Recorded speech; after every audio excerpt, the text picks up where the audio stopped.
Hello, my name is Brian Payne. I'm the Preservation Carpenter at the House of Seven Gables, and I am hoping to make a series of videos to demonstrate practices of preservation here, practical practices of preservation at the House of Seven Gables. The first project that I'm going to work on here and show you what I'm doing and the process of my thinking and decision making for this door, which I took off of the gift shop, the back of the gift shop. This door is used for receiving inventory at the museum store. It gets a lot of use. It's now November, beginning of November, and this past October it got a lot of use because October is our busiest season. We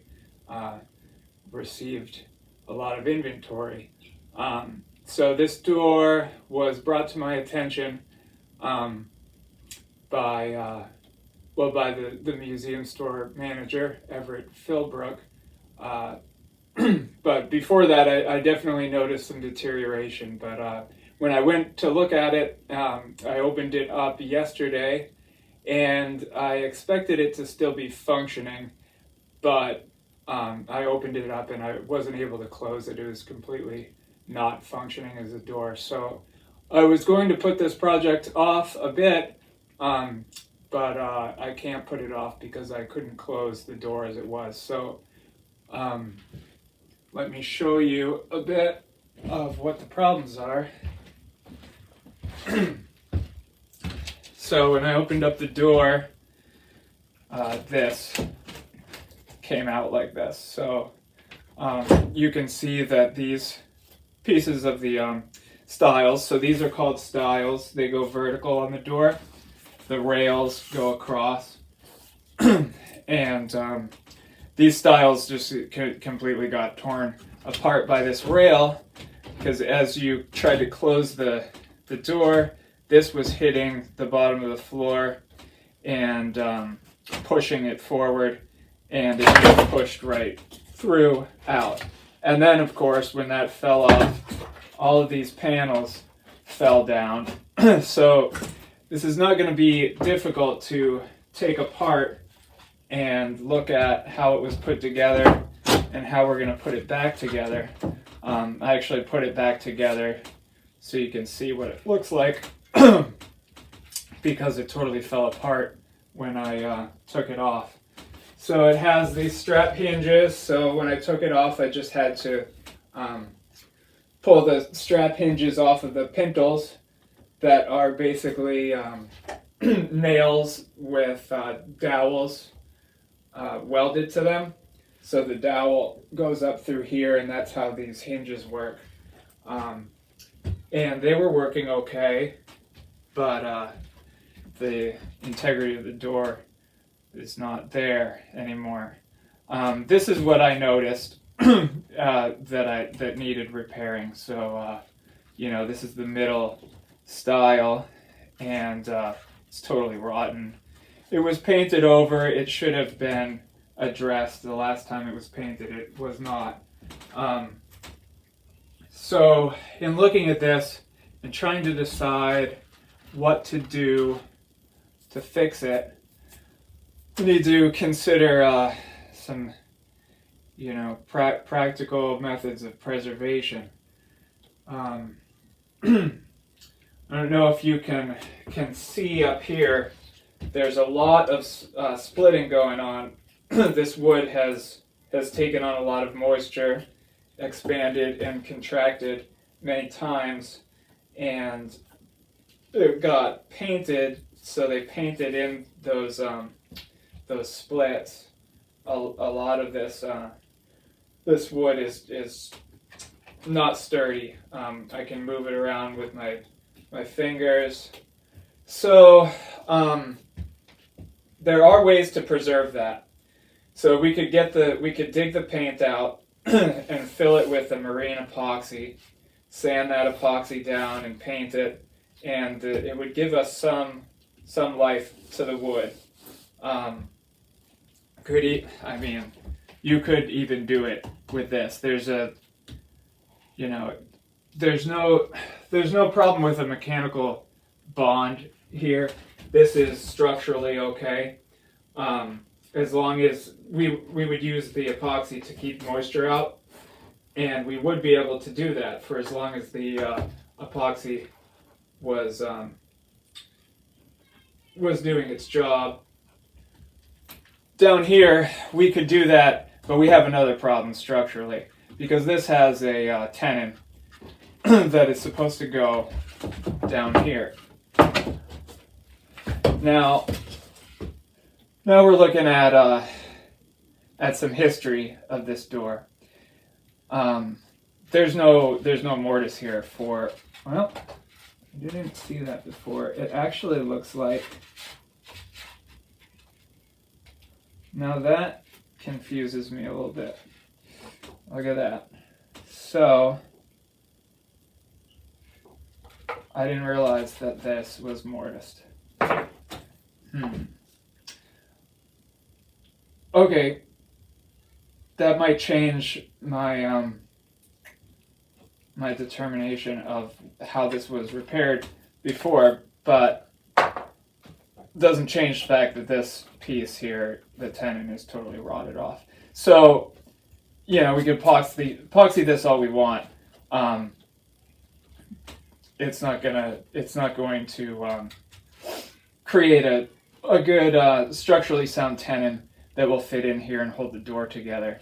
Part of what happened with this door is there was no structure in here holding this all together, so this was moving around. You've got these tongues in these grooves here, which held it, but it just wasn't structurally sound enough. And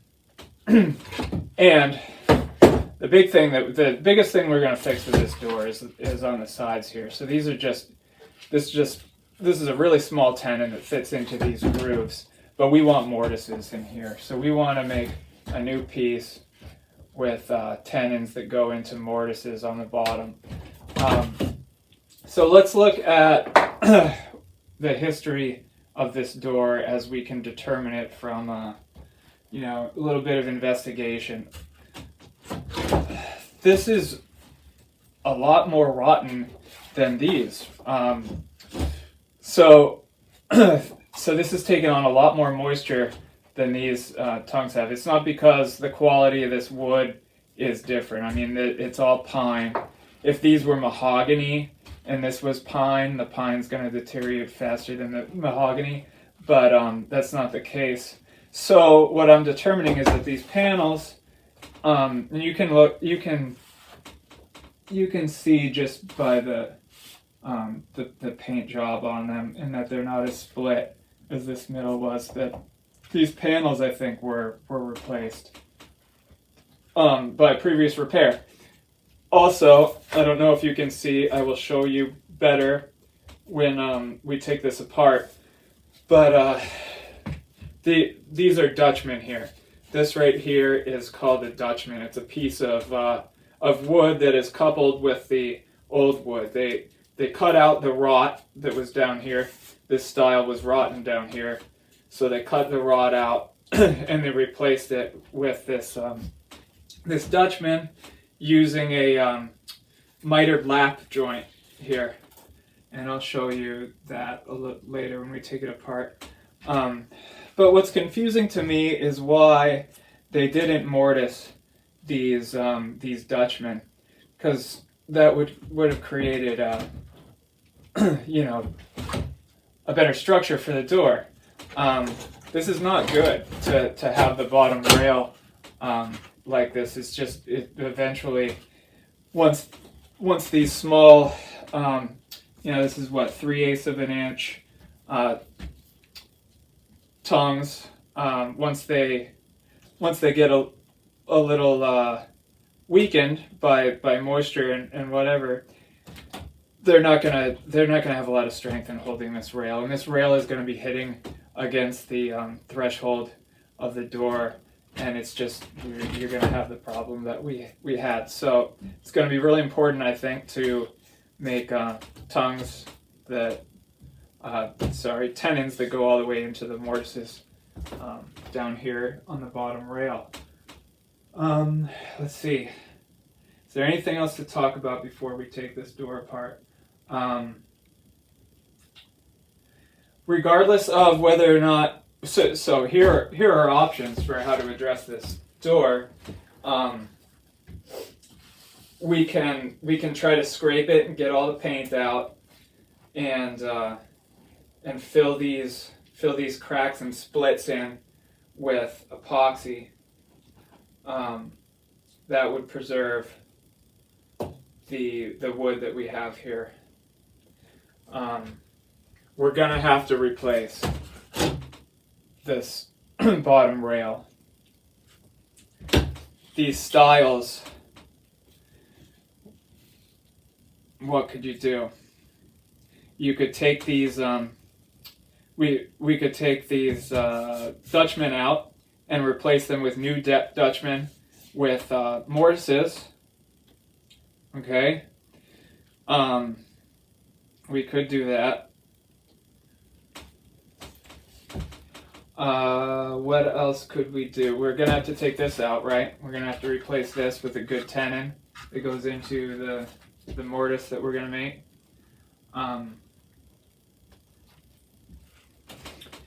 But any of these fixes, we're gonna have to take the door apart.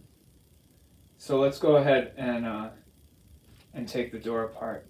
We're determining whether or not we need to completely replace this door, by the way.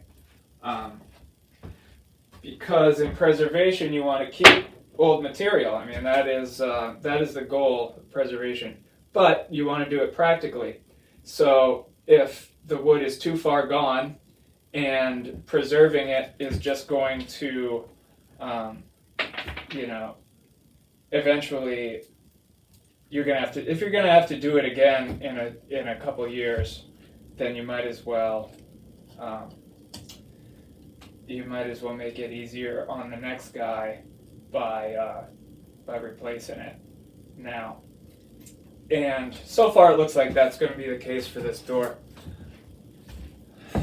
So yeah, we're going to take it apart now because, all right, so in taking it apart, we're going to,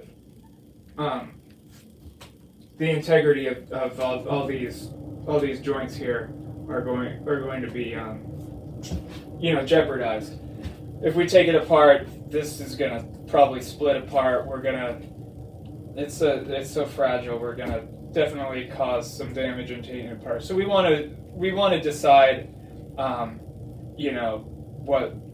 what we're gonna do before we take this apart. Everything needs to be repaired up here. So if we take it apart and it gets more damaged, we'll just have to do more repairing than we would. But we're still doing the repairs, so it's pretty much worth our while to take it apart and to look at it. So we are definitely going to take this apart. We've got some hardware here. I'll be able to take it apart and keeping this hardware on. We can take that hardware off later. This hinge is going to have to come off. So I'm going to do that.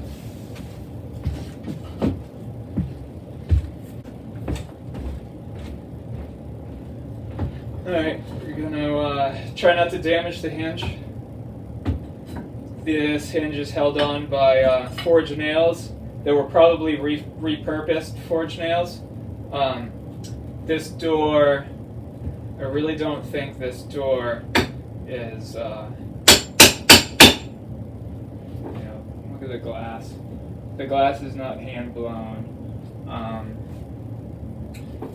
That could have been put on later, but I'm not dating this door before, Chandler's renovations. Okay, so when was the house moved here? 1911 or 12? The Retire Becket House. I